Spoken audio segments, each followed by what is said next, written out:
Welcome back to Yu-Gi-Oh! History with Joe Giorlando. In today's video, we are going to profile Oppression Teledad variants, specifically variants of Oppression Teledad that were playable at the end of the format.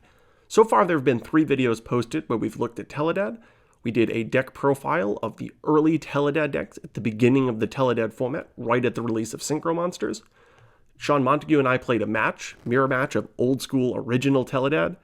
Then, in the previous couple weeks, we did a match with Royal Oppression, and as you may have noticed, Royal Oppression totally changes not only how the deck is built, but how the mirror match works.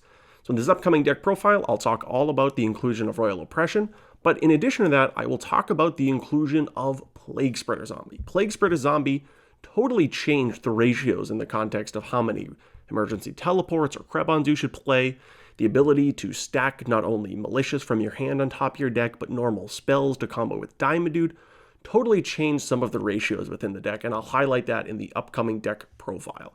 And again, at the end of the day, we're talking about Tele-DAD decks. At the end of the day, we're trying to go into big synchro monsters like Stardust Dragon, but now we're trying to combine Stardust Dragon with Royal Oppression, not just Stardust Dragon with a Wing Blast. So the game plan is going to be similar, but we're going to back it up with not only those big synchro monsters and traps, but potentially the best trap of the format, Royal Oppression. We're going to start the deck profile, obviously, with the 2 copies of Dark Arm Dragon. This is a Teledad deck. Dark Arm was at 2. We're obviously going to run the full 2. We're still going to run 3 copies of Malicious. That's obviously not going to change. That's integral to the entirety of the deck. Next, we're going to talk about the sort of miscellaneous Destiny Hero spot. I'm going to continue to run 2 copies of Diamond Dude. Diamond Dude is actually better at the end of the format than at the beginning. You may notice Sean in a few of our videos has run the single copy of Doomlord. I wasn't a huge Doomlord fan at the beginning of the format, and certainly by the end of the format. Definitely not going to run it, and I'll talk all about why by the end of the format that card's not going to be in the deck once we talk a little bit more about some of the other monsters. So 2 copies of Diamond Dude. I'm going to talk more about Diamond Dude in a little bit. Then we're going to talk a little bit about the fact that there's only 2 copies of Krebons. So we have cut the 3rd Krebons, and this is going to preview the spell cards, but we're also going to cut 2 copies of Teleport. I'll talk a little bit about why these cards have been cut in a little bit, but 2 copies of Krebons. Still, just sort of single-handedly, in and of itself, are pretty reasonable monster, the ability to stop attacks. Plus, it adds that single copy of Teleport in the spell lineup as being a pretty strong power card, so we'll talk more about the fact that there are only 2 in just a little bit. Now we're going to obviously add the single copy of Stratos. We have to run Stratos. We're running a Destiny Hero-based deck. There's the utility. I'm going to call them sort of big monsters, the Breaker and the Greffer, and then the Caius. All 3 of these are worth talking about and why the deck includes them. Greffer is obvious, but the fact that Greffer combos so well with not only Malicious, but 2 cards I've got to talk about, Necrogardna and Plaguespreader Zombie, made it such a power card. You could ditch Plaguespreader Zombie, and because Greffer in and of itself now access to Tuner with Plaguespreader Zombie, it made it so that you could OTK with Dark Arm Dragon summons without needing to have emergency teleport. You know, sometimes you had Krebons and not teleport and it made things awkward. Well, Greffer just solved that. Now you can just ditch Plaguespreader Zombie. So Singleton Greffer contributed to a lot of OTKs. The Breaker and the Caius were necessary due to the fact that basically everybody by the end of the format was running at least 1 copy of Oppression, if not siding it. They're both targets for for Crush Card Virus, which is something that when you're building a Teledad deck, you obviously need to consider. The draw power makes it so that you draw into Crush Card more frequently than you might anticipate, with it being limited to 1. So even though both of these monsters were hit by Crush Card, the ability to take out Royal Oppression was way too important. Then we're going to show the sort of Tomato engine. So Tomato is new. I forgot to put Tomato in the deck I ran in the previous video, but I should have included it. I was modeling my deck, and honestly, this entire deck is Jerry Wang's deck from the final SJC of the format. So we are being as authentic to the end of the format as possible. We are deck profiling a deck at the very end. The Tomato was unbelievable. Tomato gave you so many options. So we'll talk about Tomato in a second. Sangan, sort of obligatory, searches out a lot of power cards, works well with Crush Card Virus. We're going to put that up there. The Spirit Reaper, as you've probably seen now from a few of our videos, stalls out. Pretty reasonable monster itself. Crush Card target, it's great. I love Necrogardna. It adds another card for the Greffer. It makes it sort of out of the blue. You discard it with Phoenix Wing Blast, and now you interrupt their play and put this in the graveyard. You can search it off of Mystic Tomato, search it off of Sangan when you need it. It is a warrior too, so it helps add additional targets when you don't want a Destiny Hero. So there's the single copy of Necrogardna.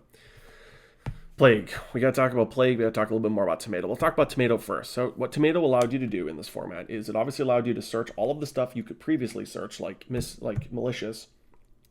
But if you had a malicious in the grave already, you could search Plaguespreader Zombie and then banish the malicious and then use your second malicious with Plague for level 8.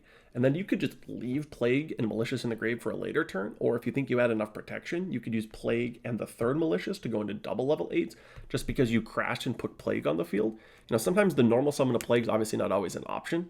The Tomato allowed you to get a normal summon, or essentially what would be considered a normal summon after you crashed, for the Plaguespreader Zombie. In addition to that, if you had the Plague already, you could crash and get the Tomato and get the malicious. That was obviously really powerful.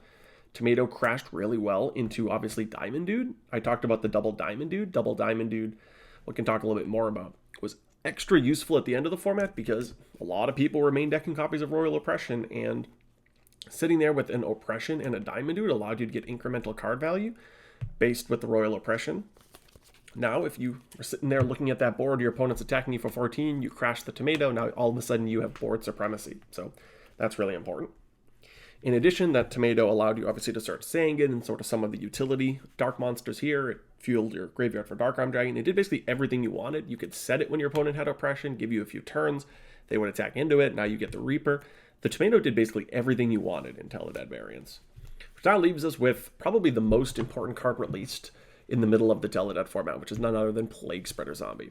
Plaguespreader Zombie comboed with so many cards in this deck, particularly the Destiny Heroes, and for two totally different reasons. If you drew multiple copies of Malicious at the beginning of the format, the best you could do was just Destiny draw them or Allure of Darkness them. There was no way of putting them back in your deck or on top of your deck or trying to manipulate that. You're not running cards like the Transmigration Prophecy or anything. So, when Plaguespreader was released, if you open double Malicious, you could use Plague and obviously stack the Malicious. This is something that's probably not new to anyone, but it added a huge element of consistency to the deck.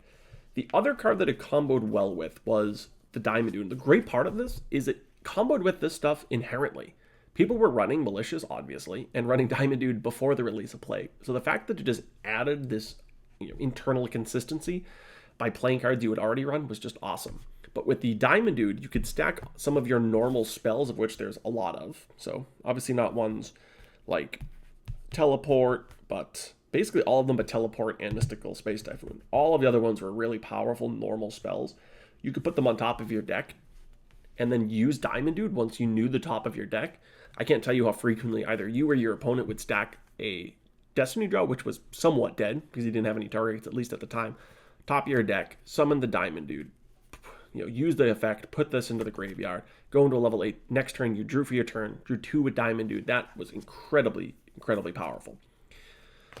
So those are some of the changes that Plaguespreader added. It was, a way of fixing your hands. It was a way of putting multiple special summons on the field. With Dark Grepher, it made it so that Dark Grepher was essentially a synchro monster, or at least a tuner, which it wasn't previously. It was also a crush card target. It was a pretty decent card to ditch off Wing Blast. It did just about everything you'd want in this deck. With that being said, we'll talk briefly about the spells. Most of them are the same. So we're going to do still 3 copies of Destiny Draw. No reason to change that. And still 3 copies of Allure of Darkness. We obviously want to get into our power trap cards. I'm still going to only run 2 Rhodas. I was never really a fan of 3 Rhodas, even with the Necro Gardener, which wasn't a staple. I was still a fan of only running 2. You didn't want hands that were kind of cloggy with 3 copies of Rhoda when you're not really running a ton of targets. You're running, obviously, the Gardener, the 2 utility Destiny Heroes, the Stratos and the Grepher. That's not a lot. If you open 2 of those and 3 Rhodas, or 2 of those and 2 Rhodas, your hand's really clunky. Then obviously the spell and trap card removal. Some modern players may have played formats where you could run 3 copies of Mystical Space Typhoon, or some formats it was limited to 2. Old school Yu-Gi-Oh! Outside of the time period you were running this with Mirage and Nightmare, way back in the day, Typhoon was limited to 1. So we're going to play the singleton copy. It was obviously in and of itself a useful card, but it was an out to Royal Oppression, which was especially important. Then we're going to run, obviously, the 1 copy of Reborn, Power Card, and the 1 copy of Brain Control. The last one to talk about is the singleton copy of Teleport. In retrospect, and I actually do see this when you go back and look at old deck profiles, you might see people running a second copy and just going 2 and 2, 2 Teleports, 2 Krebons, and just saying, what, if I draw Krebons, it's only bad if I open with double Teleport. But people only ran 1 not everybody, but some people, like Jerry Wang, only ran one because Royal Oppression was such a major part of the end of the format. And the hands that you would have where you would just outright lose are hands where you had a lot of special summon cards. Teleport was one of those cards that obviously only works when you can special summon. You look at all the other cards, other than Reborn, like, you can play around with most of these cards. You can at least stall out for a little while, wait until you draw some spell and trap card removal. Teleport doesn't do that. Teleport is completely dead the second your opponent flips Oppression if you don't have an immediate out. So some people ended up cutting Royal Oppression, which I think was probably correct. The deck that I ran the other day only had one copy of Emergency Teleport. Going on into the trap lineup, it's pretty similar to what we had the other day. We have obviously the 3 copies of Solemn Judgment, the 2 copies of Phoenix Wing Wing Blast. Wing Blast was especially useful because now it worked as an out to Oppression. It used to really just simply be an out to synchro monsters, including Stardust Dragon, which everybody was afraid of at the beginning of the format. Now we're going to be using it to out Royal Oppression. We have the 2 hand disruption trap cards, the Crush Card Virus and the Trap Dust Shoot. If you've watched the 2 videos where Sean and I have played, both one with this deck and one with the beginning of the format version of Teledad, you'll know how powerful these 2 cards are. You really want to use that draw power to get access to these. They're huge. And then the 2 copies of Royal Oppression. You could run 3, but I think 3 was a little bit overkill. 2 copies of Royal Oppression was sufficient.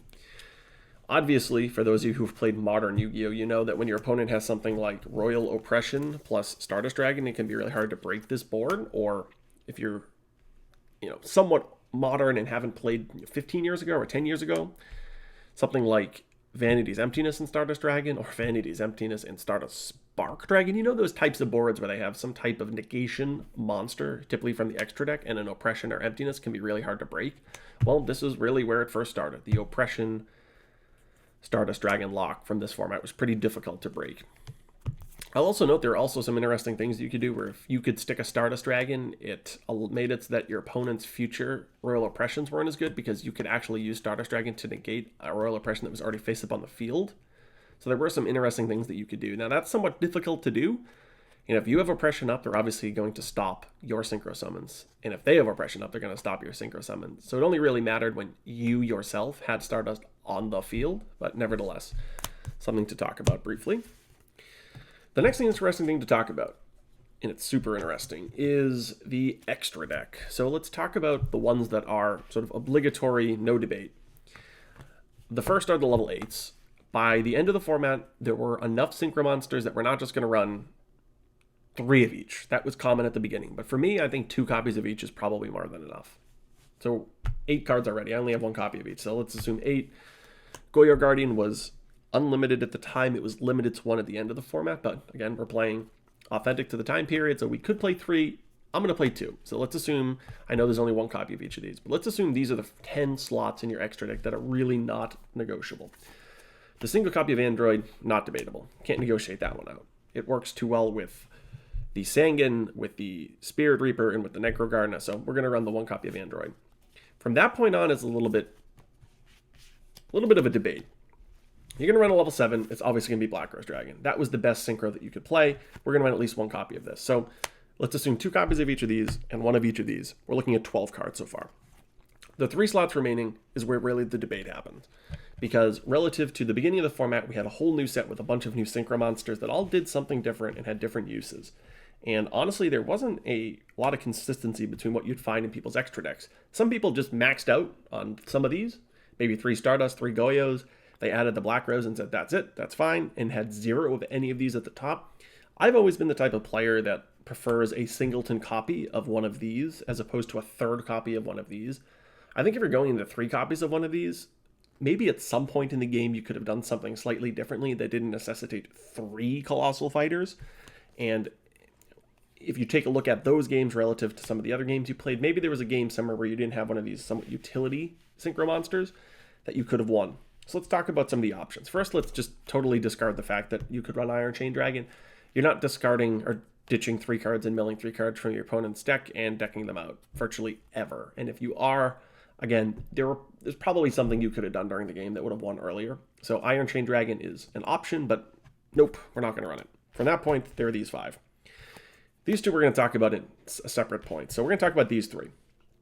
Life Transfer was a level 7 generic synchro monster that allowed you to banish once per turn a psychic monster from your graveyard to gain 1200 life, of which there was, of course, Krebons. That was really the only one that you'd be playing.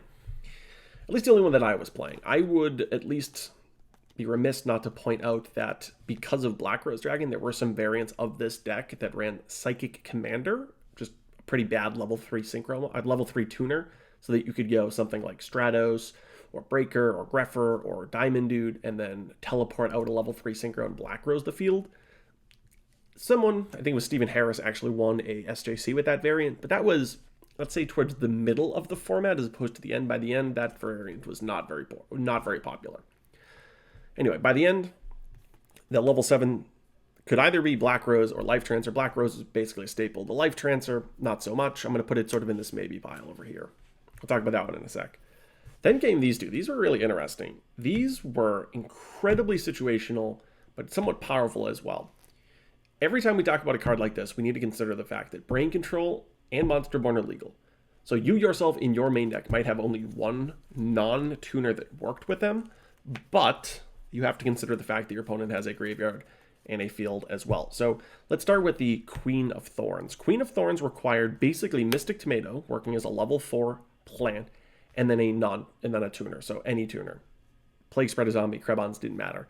Once this was on the field, each player had to pay 1,000 life points to normal summon from the hand or special summon from the hand. So basically, to summon Dark Armor would cost you 1,000 life, normal Breaker, 1,000 life, and because you used your only plant in the entire deck to summon it, that effect is going to apply to you as well. This card was only useful, obviously, as you can assume, when your opponent had very little life points. You could summon it, maybe lock them out. I will note they could still reborn, they could technically still teleport. There were ways of special summoning that didn't necessarily just come directly from the hand. If they had a Plague in the grave, they could still synchro summon, potentially without using any monsters in their hand. So there were ways around it. But if your opponent had low life, technically you could run this card. I don't think it was useful. I don't think it was useful enough, at least. So we'll put that off to the side. I would not include that in my extra deck. I would rather run a third Stardust before I put that in my extra deck. So, sorry, Tomato, we're going to put you off to the side. In addition to that, just to stress this point, the Reborn Brain Control point is obviously important, but if you Reborn your opponent's Tomato, you're playing for the fire if they have back rows. If they Wing Blast your tuner and you're sitting there with their Tomato, obviously that's not great. You could have made a much safer play. So, something worth noting, but not one I'd consider. One that was not very popular, and I mean, if you go back and Control F some of the extra decks that people ran, maybe one or two people in the top 16 of YCSs, or SJCs rather, would run Tempest Magician. I think that was a huge mistake. I won so many games with Tempest Magician. What it let you do is when it came to the field, it came with one counter on it, and then you could ditch cards from your hand to add counters to it, and then you could remove those counters to deal in increments of 500 damage to your opponent. So it came in and it basically was going to do 500 by default, but then you could pitch, let's say, 4 cards out of your hand, increase it to 5 counters, and then deal 2,500 damage to your opponent out of the blue, and there's no effect failure in this format. You summon this monster and there's no back rows, you can just go all in and you can win it. Also a dark monster, should point out, works with Dark Arm Dragon, but I can't tell you how many games where I'd summon Breaker, break their back row, teleport, or Plaguespreader Zombie, Tempest Magician, my opponent would be like, what does that do? And I'd explain it to them and they'd be like, wow, I'm sitting here with Thought Ruler or Colossal Fighter, I feel like I'm in a good position, and you just won out of the blue with a Tempest Magician because you just did a bunch of damage. And we have to consider in this format, you can make some aggressive pushes early, deal a lot of damage. Your opponent can respond back, think they're in good shape, but be low in life. And that's also really applicable due to the fact that Solemn Judgment and Royal Oppression were legal. And Tempest Magician can just steal a lot of games. It's also way, way, way safer to Reborn your opponent's Breaker as opposed to their Tomato if you do intend on summoning this. And the other reason why I think the Breaker is more important, the Breaker over the Tomato and then the Tempest over the Queen here, this little debate about which utility synchro would you consider running. When you summoned Breaker, you had one break. You could actually pop a back row, so you could easily clear out a back row before going into Tempest. That doesn't really work with Tomato. You sort of just have to summon your Tomato. And honestly, just leaving Tomato on the field, under most conditions, even if your opponent has low life, might just be better than using a synchro like Queen of Thorns, actually having to waste access to a tuner and going into this. So that's my feeling on that. I would run at least one copy of the Tempest Magician. So we're going to put Queen of Thorns off to the side with our Iron Chain Dragon. They are not going in our extra deck. I'm running at least one copy. So we have 10 considering this first row, because again, I'm running two copies of all of these, and then one copy of each of these. So this is 13 so far. Then comes the debate or the discussion of these two. Although this format is called Teledad, it was technically not the only deck that you could run. You could run Lightsworns, you could run Zombies, you could try and run Glads, but you probably wouldn't do well. Let's talk a little bit about the Zombies. So zombie cards like Zombie Master, Goblin Zombie, and Mizuki were legal at the beginning of the format. Goblin Zombie actually came out in the same set as Allure of Darkness and Dark Arm Dragon. Phantom Darkness was such an incredible set. It had cards that were not immediately useful, but were useful at some point. Goblin Zombie was one of them. The card that totally changed Zombies, it went from a deck that had no playability whatsoever to one of the better decks, that certainly one of the better decks if you weren't going to run actual Teledad, was Plaguespreader Zombie. Most of the time when you run Plague, you just run one copy. That would be the case with Teledad, though there were some double Plaguespreader Teledad variants.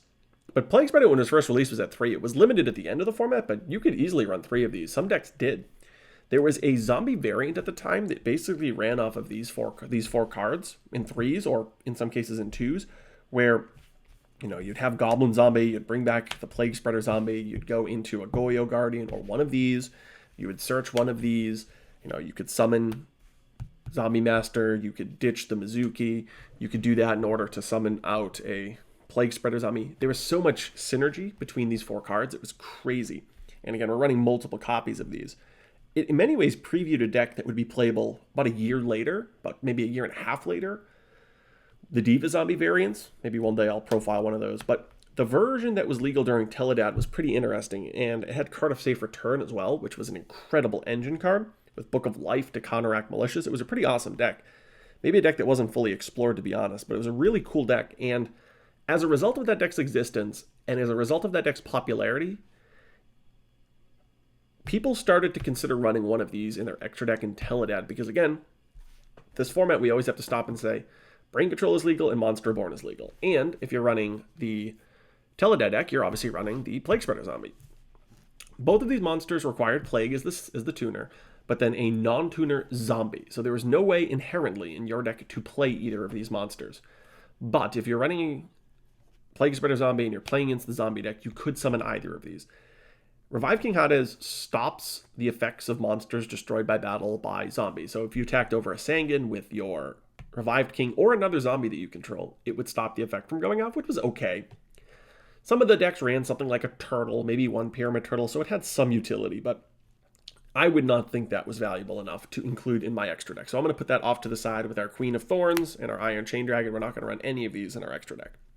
What I would run, without a shadow of a doubt, is at least a singleton copy of the Doom Kaiser Dragon. What this card does is when it's synchro summoned, you get to revive a zombie out of your opponent's graveyard, which means if you were born or brain control a Mizuki, a Zombie Master, or any zombie that's level 4, and you had your own Plague, you could summon this, and then from that point you had a lot of options. You could revive your opponent's Plague, go into level 8. You could revive your opponent's Zombie Master, which would then let you revive a Plaguespreader Zombie in a player's graveyard, maybe even revive a different zombie. Again, both of these monsters work with either player's graveyard and lets you steal a zombie out of them. Again, if you're playing against a zombie deck, you're obviously going to see an opponent that has a graveyard filled with zombies. So the Doom Kaiser Dragon was really useful because with just 2 cards, a Plaguespreader Zombie and a Brain Control, or a Plaguespreader Zombie and a Monster Born, you could drop Doom Kaiser Dragon, revive a monster, summon a monster. You could put a lot of damage on the board really, really quickly that I think running a singleton copy was probably worth it. Which means, if we're going to sort of reflect on this extra deck, we're running at least 2 of each of these. So that's 10, and at least 1 of each of these. That's 14. From that point, your decision is, do I play the Life Trancer in case I go to time a lot? Not impossible. Do I neglect the advice that I just gave and run one of these? Not inconceivable. If you watch the first deck profile, I mentioned Sandwich Geyseris as some interesting choices if you want to play a card that's good against Glads, if you were to ever Reborn or Brain Control a Prisma. That situation is so unlikely in the first place that I wouldn't consider doing that, at least at the end of the format, because Gladiator Beast was so unpopular by the end. People were experimenting with zombies. They really liked, obviously, Teledad. Lightsworns were getting more popular. Nobody really ran Glads by the end of the format. So trying to play a card in your extra deck in case you Reborn a Prisma may have made sense on day one, where Glads were still considered a really powerful deck, but not by the end of the format. If you ask me, I'm probably upping one of these to 3. Whether that's Colossal or Stardust. Definitely not the Red Dragon or the Thought Ruler. I wouldn't up one of those. I would up one of these 3 here. I would probably run one of those. Though I go to time a lot too, so maybe Life Trance is important. See, a little bit of a debate. But whether you do a third of one of the 2s or you add the Singleton Life Trancer, one of those would make sense for the extra deck. But in terms of utility ones that were a little bit unusual, I am definitely running both of these.